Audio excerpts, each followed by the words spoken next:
Good morning everyone. मैं doctor Umesh Biyani, consultant paediatric neurologist at NSH critical care hospital and diagnostic centre Nagpur.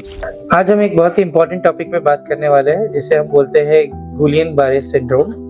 ये एक बीमारी है जिसमें आपके मसल्स काम करना बंद कर देते हैं और उसका कारण होता है कि आपका नस में कुछ तकलीफ होता है जिसके कारण मसल्स काम नहीं कर पाते हैं। तो इसमें बच्चे या बड़े लोगों को सबसे इम्पोर्टेंट तकलीफ होता है कि सबसे पहले उनको बैठने उठने में दिक्कत होने लगती है, फिर चलने में दिक्कत होने लगती है, फिर धीरे धीरे सांस लेने में दिक्कत होने लगती है और कभी कभी ये बीमारी इतना बढ़ जाता है कि पेशेंट को वेंटिलेटर पे भी डालने की नौबत आ सकती है।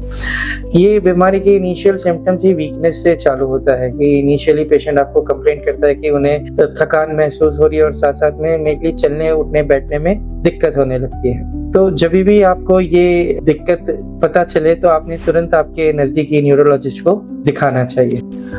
जीबीएस को आप डायग्नोस कैसे करते हो?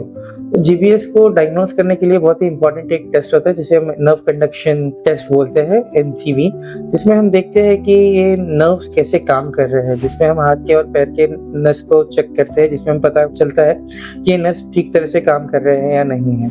और जीबीएस का ट्रीटमेंट क्या होता है, ये सबसे इंपॉर्टेंट चीज़ है। तो जीबीएस में एक ही दवा बहुत ज़्यादा काम आता है जिसे हम IVIG बोलते हैं, जो कि अपन बाहर से एंटीबॉडीज डायरेक्ट नस अच्छे से काम करना चाहिए उसी के लिए देते हैं।